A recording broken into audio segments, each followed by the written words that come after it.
Test kit questions ako. FDA questions. Okay. Ano pa?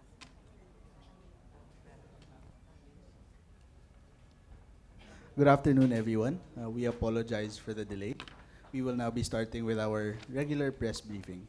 Today, we are joined by our Undersecretary for Health Regulations team and spokesperson, USEC Maria Rosario Singh Vergeri, and our FDA Director General, Dr. Eric Domingo. USEC Vergeri will now be delivering her message. Good afternoon, everybody. Welcome to our regular press briefing. We have Yusek Domingo with us to join us in our question and answer later on. Again, we apologize for the delay in this and the time in starting off our press con. So DOH sends off NCC repats updates on COVID-19 cases. The Department of Health and the Overseas Workers Welfare Administration, OWA, sent off 442 out of the 445 repatriates from Japan who were quarantined at New Clark City, Capas, Tarlac. Those sent off were composed of 437 crew members and 5 passengers who were among the Filipinos aboard the MV Diamond Princess. All repatriates, together with the teams that attended to them, were all tested for COVID-19 to ensure their safety. Out of the 445 repatriates, 2 crew members, patients 25 and patients 26, tested positive for the disease and were immediately referred to our referral hospital. Disinfection procedures for the rooms used by the 2 patients had been implemented as well. Close contacts of the 2 confirmed cases shall undergo additional 14-day home quarantine and will be continuously monitored by their respective municipal and city health offices. The remaining repatriate is left in NCC awaiting his laboratory results. From the beginning, DOH was aware of the risk that some of our repatriates might test positive for COVID-19. This is why strict infection prevention and control measures were enforced during the quarantine period to protect our kababayans and the health workers attending to them, our health secretary said. DOH hospitals from the National Capital Region, Ilocos Region, Cagayan Valley, Cordillera Administrative Region, and Bicol Region also deployed additional health workers to help monitor and care for the almost 500 repatriates. We commend the health workers who have been tirelessly caring for our repatriates for the past month. First, those from the Wuhan, and now those from Japan. Their dedication to their work and their countrymen is truly inspiring, Duque added. Updates on positive cases. Today, DOH reported 16 additional positive COVID-19 cases, bringing the total number of confirmed cases in the country to 49. The DOH and deployed surveillance teams are now conducting extensive information gathering and contact tracing activities on the new cases. DOH will provide further details as soon as the information is available. As of today, patients 25 to 28 and patients 30 to 33 are all in stable condition. Patient 29, a known contact of patient 9, is intubated and has underlying cardiovascular and endocrine conditions. DOH is continuously monitoring the statuses of all patients to ensure that no complications arise throughout their recovery. Thank you, Yusek. We will now be opening the floor for questions. I would like to remind our media partners to please wait to be acknowledged prior to asking your questions. And we will only be accepting a maximum of 2 follow-up questions per person to give everyone a chance to ask their questions. Let's start with Ma'am Christine. Ma'am, clarification. Sabi niyo 442 yung nakakapag-send off out of the 445. So dalawa po yung positive. Yung isa po, The other one was left in our hospital because he was symptomatic, was sent to our referral hospital and still awaiting laboratory results before being allowed to go home. Yes, sir. And then Ma'am Aiko.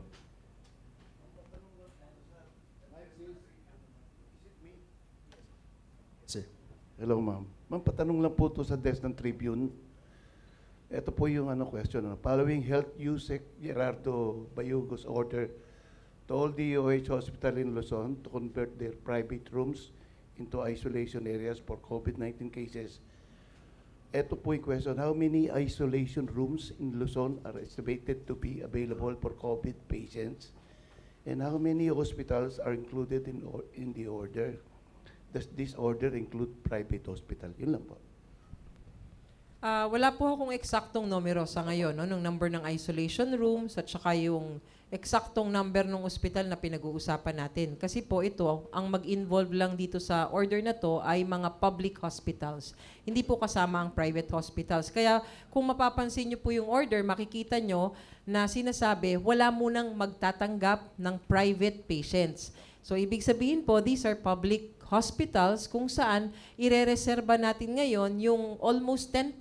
No? Yun po yung sinasabi sa batas. Kailangan lahat ng public hospitals, 10% of their bed capacity should be allocated for private patients. Can be, I mean.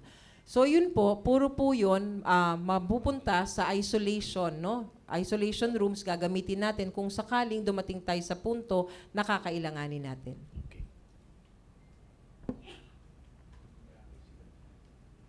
Christian Yosores from Bomborajo. Kamusta na po yung contact tracing doon sa first 33 cases? Kasi kahapon po parang nasabi niyo na by the evening po, pwede nang meron ng update kung meron ng masasabi na community transmission na possible po na mag-level 2, sub-level 2 ng code red. Di pa ho tayo makakasagot sa ngayon no, kung meron na bang community transmission, but definitely pumasok na ho most of the numbers no, at saka datos para po dito sa contact tracing. At napapansin na ho natin, nakikita natin na ngayon ang relasyon ng bawat among the cases that we have right now.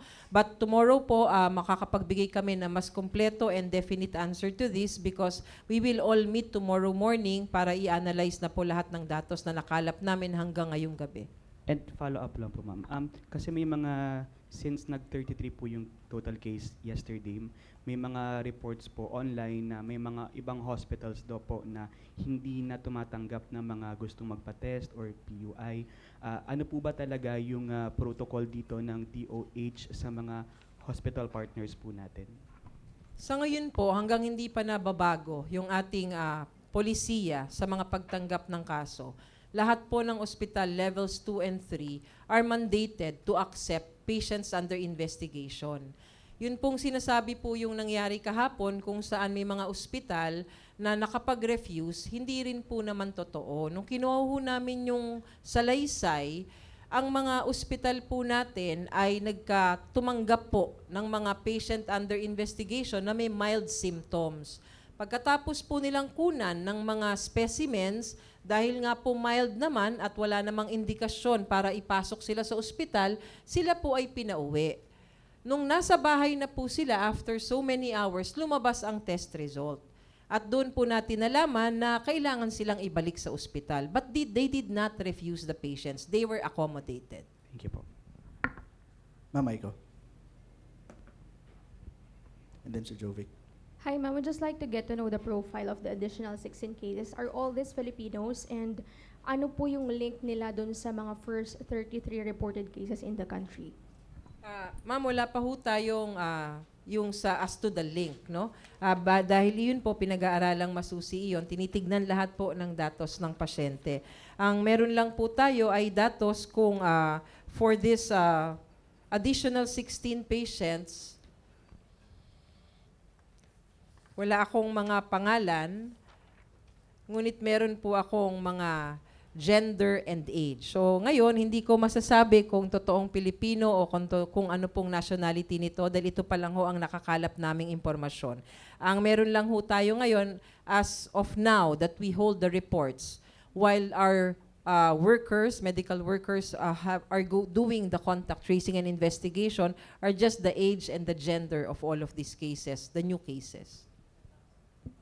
And then, ma'am, geographically po, since nagre-report din ang local government units, we also would want to get the information kung ilan po per city yung mga cases po natin para po mailapat po namin doon sa report from DOH. Like, for example, mayors of the cities are announcing already their cases but we don't have or to confirm from the DOH kung ilan po sa kanila yung kabilang sa mga lungsod po nila. Sige po, ma'am. Actually, meron naman tayo niyan, no? Ang una lang natin binibigay sa inyo kung anong hospitals ang meron. Pero siguro that would be possible for us to add another column into this table para lagyan natin kung ano yung specific na cities nila para makita po natin yung mga listahan sa bawat area. Jovic, and then Ma'am Lay, Sir JC, and then Kalin. Ma'am, ano lang po yung protocol natin para sa mga hospitals?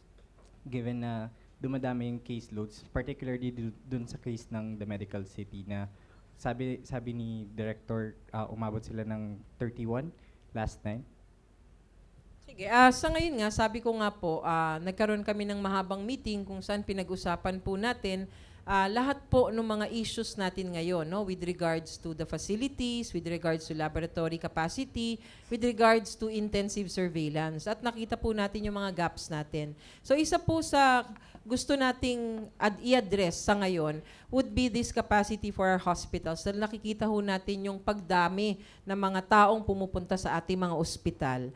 So ang isa ho sa mga rekomendasyon, no, na ginawa natin ngayon ay mabago po yung ating policy on how we admit patients, on sino po ba yung dapat umuwi, sino po ba yung dapat i-test, sino po yung dapat na i-admit natin sa ospital. And I do not like to preempt because it is still not final. Pero yan po yung napag-usapan kanina and hopefully bukas po, pwede na po natin ipa-approve sa Secretary of Health natin so that we can immediately implement.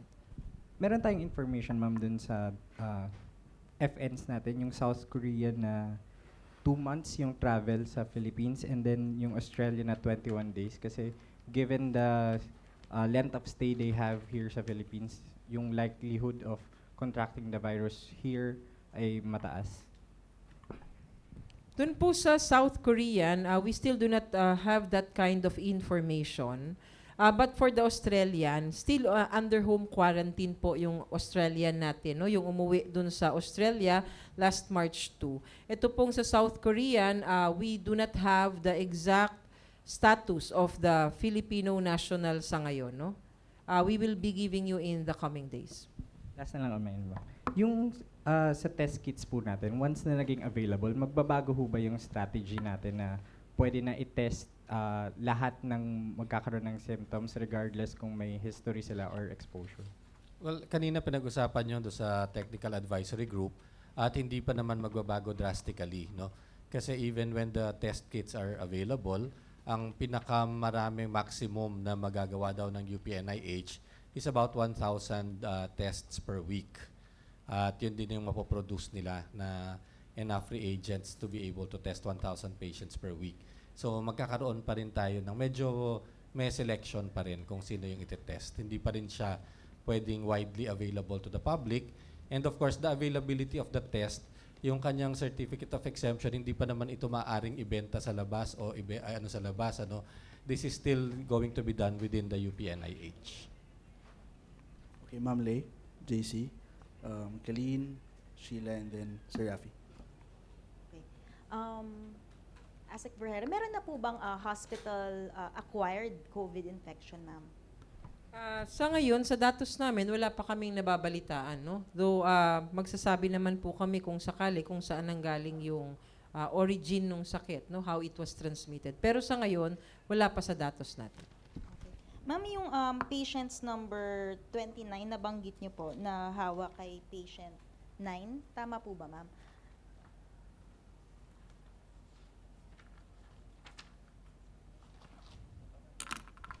Yes, kasi asawa siya nung patient na yun. Ma'am, how about patients number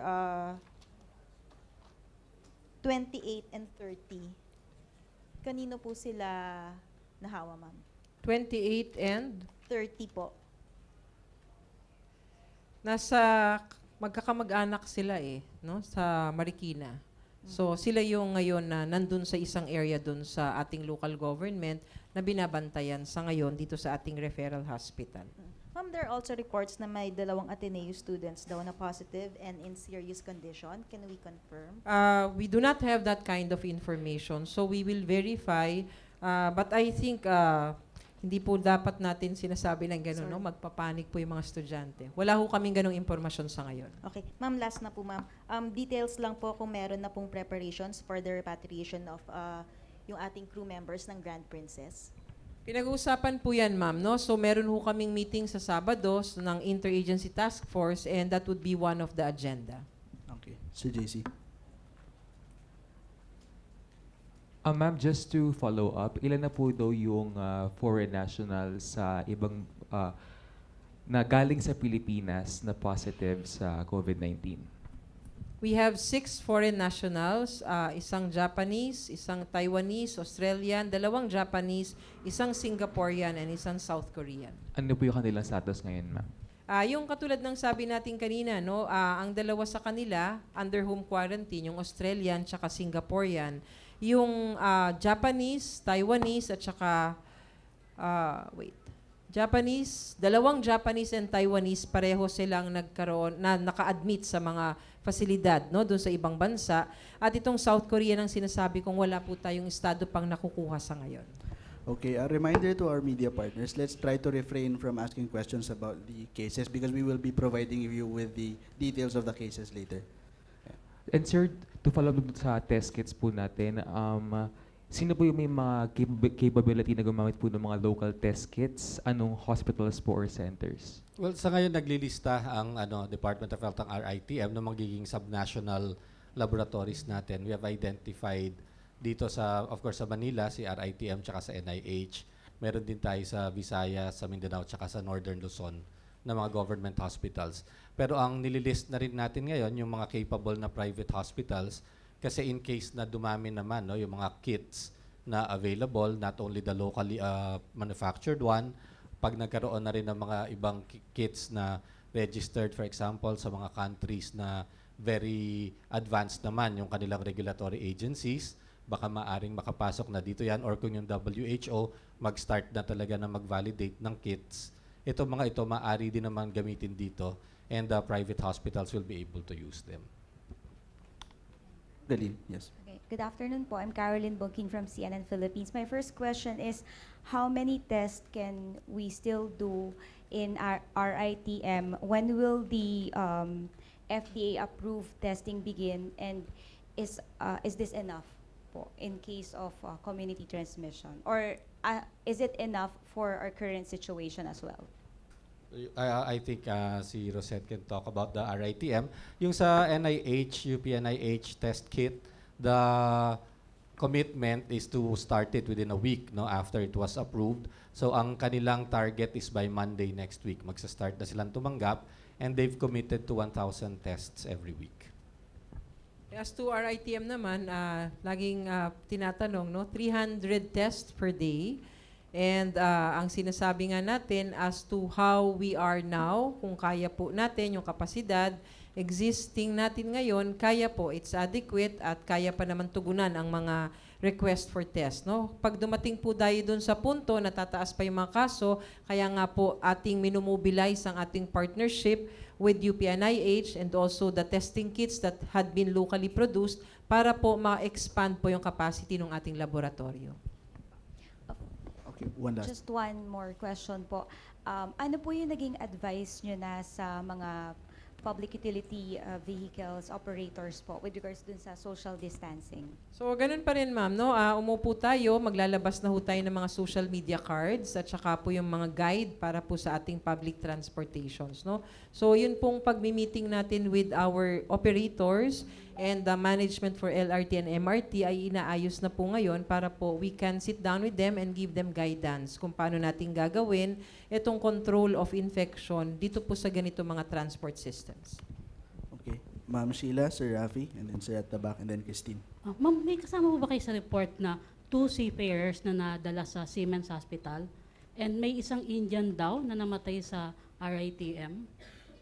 Wala po kaming nababalitaan sa ngayon ng pagkakamatay ng isang foreign national in any of our referral hospitals. Now, as to dun sa bago po natin mga kaso, yung sinasabi nyong 2 seafarers, wala ho tayo pang ganong datos na nakuha. Katulad nga ng sabi ko, kapapasok lang ho nung report, what we have are ages and gender of all of these 16 new cases. Ma'am, dun sa cases from 4th case up to 33, na-establish na po sino yung index case per chains of transmission? Not yet, ma'am. Katulad ng sabi ko, no, yung index case, mahirap hagilapin dahil nga sa dami po ng datos, kailangan natin makita yung extensive na investigasyon na ginawa. Nakakuha na ho tayo kanina at nakapag-usap with the technical advisory group, yung mga experts natin, hinaay natin sa kanila kung anumang impormasyon ang meron tayo sa ngayon. Doon po sa nakita natin mga datos, hindi pa rin natin nakita yung index case for each. Hindi po siya sa kalahatan, ha? Kasi hindi naman natin sinasabi magkakarelasyon sila. For each of those positive cases, at hindi pa ho natin masisigurado hanggang sa ngayon, hanggang makita natin yung kabuuan ng ibang datos bukas. Pero ma'am, like sa case 5, ilan na so far yung established mong nahawa sa kanya?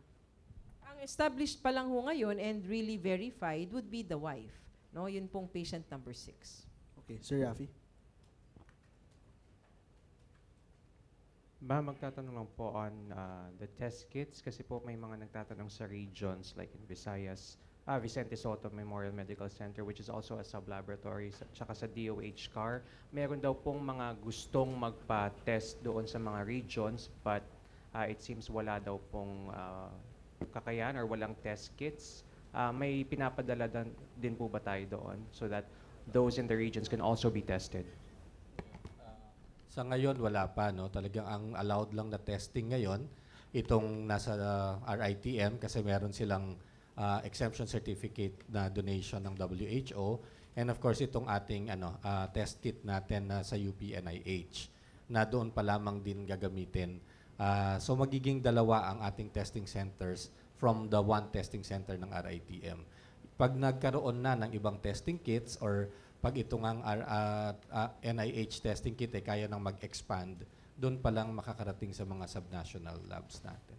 So does this mean, ASIC Vergere or USEC Vergere, that there is also a possibility of unreported cases in the regions, considering that transportation and traveling is very fluid here in the country? Hindi naman ho natin lagi masasabi yun, no? We are always thinking about this, na meron ho naman laging posibilidad yung mga bagay na ganyan. Pero lagi natin pong tandaan, simulat sa poll naman, ay nagkaroon tayo na maigting na monitoring and surveillance at naitatala natin yung mga sa tingin natin ay suspetsya natin na may ganitong sakit. So kung sakali po, no, there is that possibility but it remains to be seen, no, pag tinignan na ho natin at naging stringent at naging matibay na po ang ating capacity for laboratories dun sa regions natin. Sige, last na lang po, sir. Regarding sa reporting ng DOH and LGUs, ma'am, kasi minsan nagkakaroon ng some sort of confusion when the DOH releases its data and the LGUs also hold their press conferences, release their data. Parang ang iniisip ng publiko, mga bagong kaso siya. So, can we categorically say that what the LGUs are presenting to the public is the same as the one that the DOH is presenting? Yes, thank you for that, Rafi. No, napaka-importante kasi marami ngayong nako-confuse kapag nag-press ko na ang DOH, nagbigay ng numero, tapos after magpe-press ko ng ating local government officials at magsasabi rin sila ng numero. Akala nila karagdagan pa. So hindi po ganun ang ating sistema. Ang sistema po, the Department of Health would be the one to do it first, no? To have its press con, nandyan ho yan sa polisiya natin, para ideklara ang mga numero ng mga positibong kaso. Pagkatapos po nun, i-share po natin, no, sa ating lahat ng local government units concerned, yung ating press release at yung ating mga datos para po, pareho po yung ating mga datos na inire-report sa ating sambayanan. Yes, sir.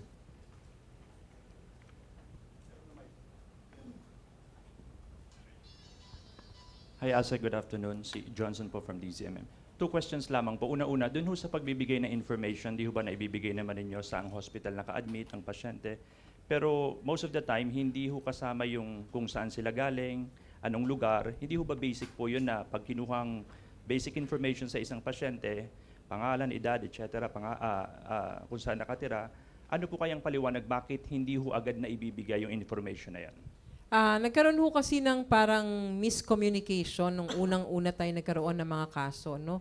And one of this would be yung pong nakasulat na address doon sa isang CIF natin or case investigation form, yung street was different, barangay was different, pag-verify dun sa local government. So we thought it best, mas maganda rin siguro kung ang ating local governments would have that press con at sila po ang magre-release ng specific na information ng addresses at kung ano pang iba pa nilang gagawin, no, na interventions sa kanilang local governments. That's why ang ina-announce po namin lagi, sinasama sa aming mga datos na ibinibigay sa inyo, would be the hospitals because this is really confirmed because we talk to the hospitals.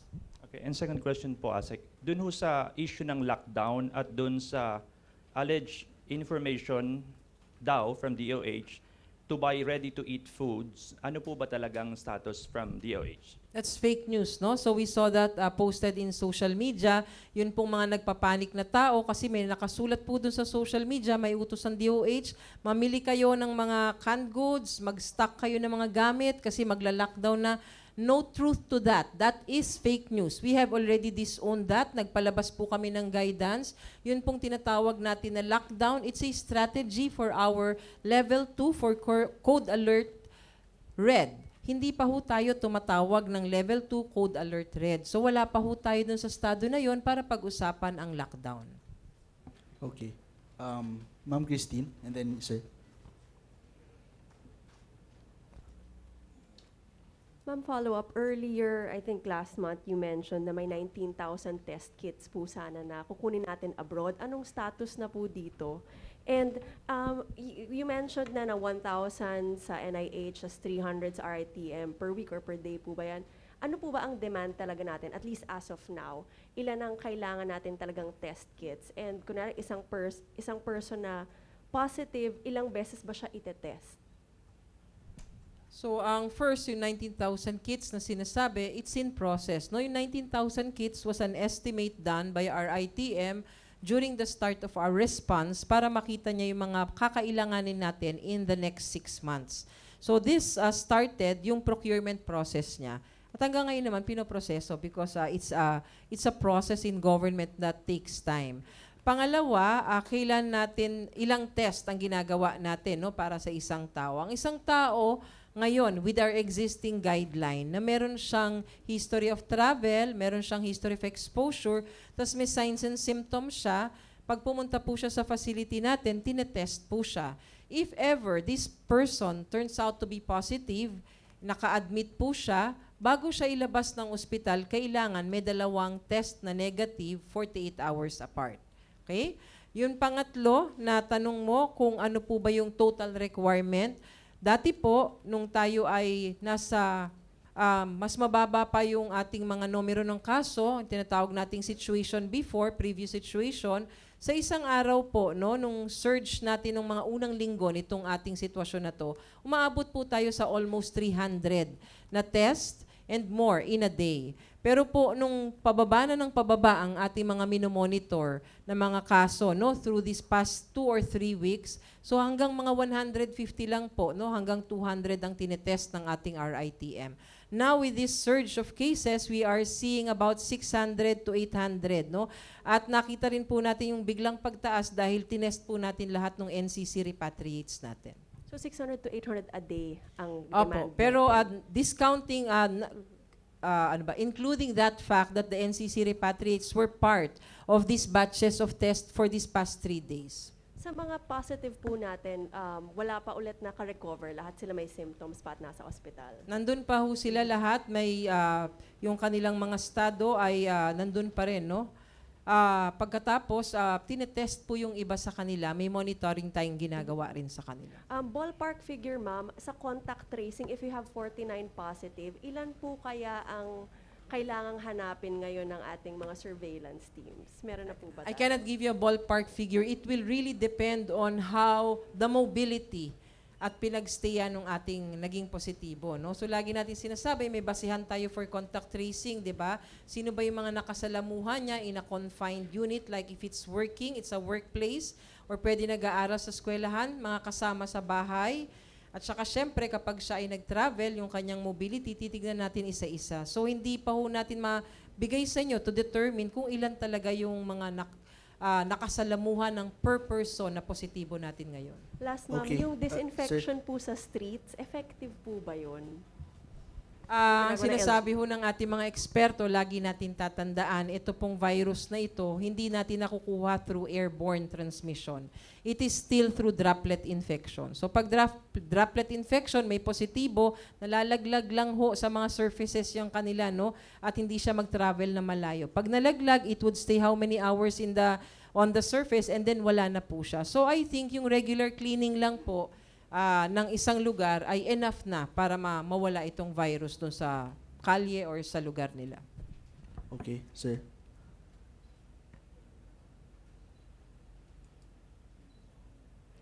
Sir, and then last 2 questions from Ma'am Gina and then sir. Hi po, I'm Bons Magsambol from Rappler. So what's the government plan po, or is there any system in place for street dwellers, informal settlers po, to have access to testing facilities? Kasi these people are vulnerable po to diseases given that they don't have access to basic health services. Meron naman ho tayong mga gobyernong ospital, no? At ang ating mga gobyernong ospital laging handa para tulungan ang ating mga less fortunate o yung tinatawag natin na mga kababayan natin na walang kakayanan para kumuha ng medical service. So kung sakasakali, like you say, the street dwellers, tinutulungan naman tayo ng local government at Department of Social Welfare and Development sa mga ganitong mga kaso. So sila po ang kaakibat natin o katulong kapag ginawa natin ito. But definitely sa ating mga government hospitals, libre po ang serbisyo para sa kanila. Ma'am, good evening po. John Eric Mendoza from Manila Times. Pinapatanong po kasi nung desk about purong sa napababalita kanina na may mga private hospitals na po na nagre-refuse ng mga PUIs or patients. Legal, pwede po ba nilang gawin yun? At saka kung hindi po, ano po yung mga sanctions against po dun sa mga establishments na mag-a-attempt or yung gumagawa po nung ganon?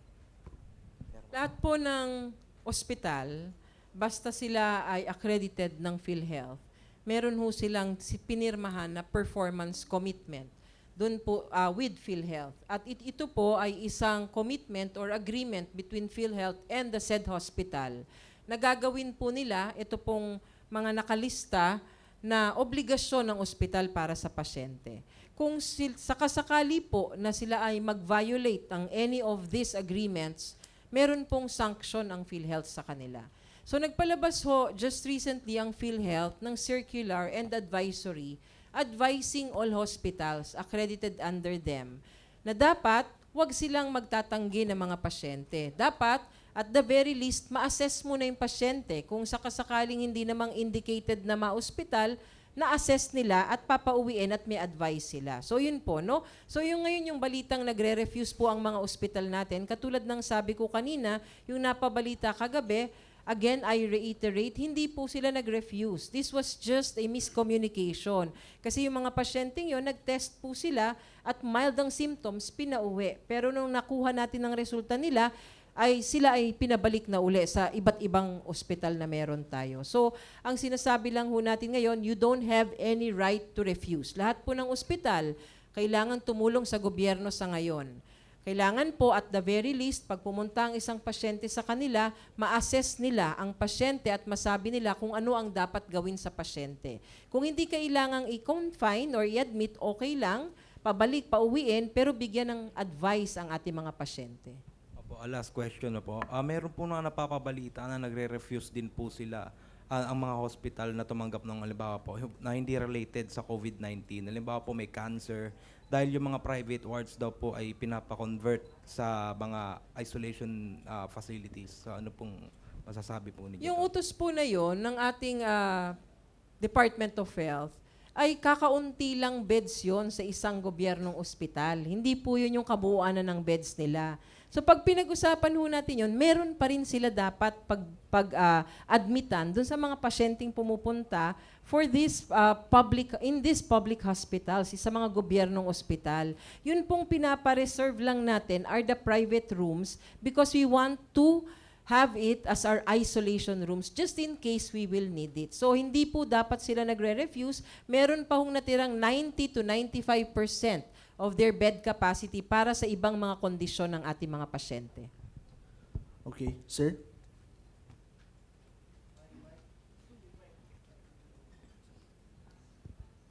Hi ma'am, good evening po. Ma'am, 2 questions lang po. Una po yung sa disinfection efforts ng mga local government units and mga schools, offices. How should they do it po? How correctly? Ano po yung advice ng DOH? And second po, yung kamusta po yung supply po natin ng face mask? Yung commitment po ng DTI to provide face mask for health workers po natin and yung sa retailers po. Yung sa face mask, I was meeting with DTI the other week. Ang ano nila kasi nung una, kinakausap, mayroong isang manufacturer dito sa atin, sa Bataan, na nag-allocate ng 500,000 na per week na face masks para dito sa market bago sila mag-export. Kaya lang mukhang kinukulang, kaya kinakausap nila na doblehin, na increase to 1 million yung allocation para sa Pilipinas bago sila mag-export. At yung mukhang mukhang favorable naman yung pag-uusap nila ng DTI. Per week na supply. Kasi nga kulang daw yung sa ngayon na nagagamit, nauubos sa gobyerno at nabibili ng ating mga ospital, yung mga private ang nahihirapan. Ano isang question?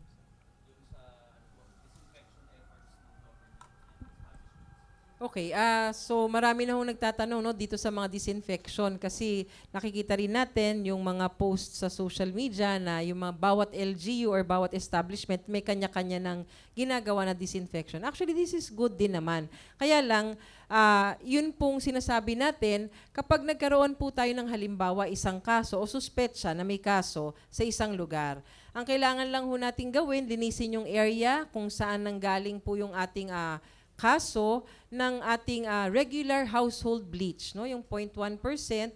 Tapos po, maintain it 24 hours, nalinis natin, at pagkatapos pwede na uling gamitin yung lugar.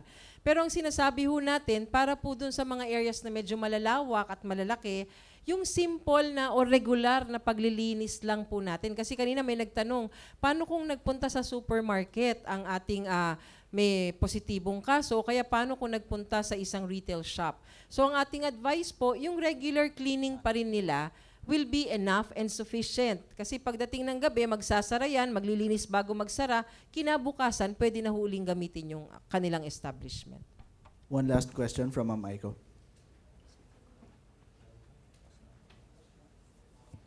Ma'am, follow up lang po regarding the condition of the repats who tested positive. First, you reported that they are asymptomatic, but ano na po yung further investigation on DOH sa mga yun? And can you please confirm if there is a Filipino who tested positive of COVID sa Switzerland? There is a news circulating online about it, ma'am. Okay, first yung sa repats, wala po. Sila po rin ay hanggang ngayon stable naman, asymptomatic pa rin yung dalawa nating positibo doon sa ating referral hospital. Ngayon po yung sa Switzerland, we have not received word or information yet on this. Baka ho bukas natin maipasok doon sa tracker natin ng nCoV for our foreign nationals. Per country, ma'am, ilan po yung Filipinos natin who tested positive already? Meron na ho tayo ngayon na total na 98. Wait, I'll give you the... Meron ho kaming hinandang table para sa kanila, right? We have prepared a table for all of you para meron ho kayong tracker din ng ating mga Filipino nationals. But for now, we have 96 in total. Meron ho tayo yung 80 na total natin sa MV Diamond Princess. We have 2 coming from UAE, 5 from Hong Kong, 3 from Singapore, and still 6 from the USA MV Grand Princess. Okay. Ma'am, one last question. Ma'am, clarify ko lang po kung ilan po yung total na critical yung condition and ilan yung stable dun po sa cases. Sa ngayon po, dito po out of all of these overseas Filipinos, meron na ho tayo nakapag-recover na 64. 62 po galing sa MV Diamond Princess, 1 from Hong Kong and 1 from Singapore, which brings the total to 64 recovered and discharged. Yung pong naka-admit pa rin sa ngayon ay 30. Yun pong 18 nasa Japan and apparently all in stable condition. Yun sa UAE, the most recent, no, yung pinakahuli ay meron pa rin tayong isa na critical at isa pa rin ang stable, pero pareho pa rin naka-admit sa ospital. Sa Hong Kong po, 4 po na in stable condition at sinasabi nga nung isang araw, yung isa sa kanila ay maari nang makauwi, no, pag makatapos lang ng laboratory test results. Yung sa Singapore po, meron pa rin 2 naka-admit pero stable po pareho. And then yung sa USA MV Grand Princess, 6 po and they are all in stable condition.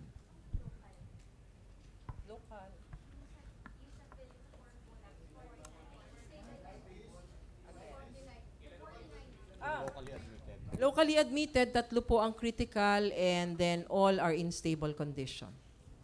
Okay, that concludes our regular press briefing. Thank you, Yusek and DG.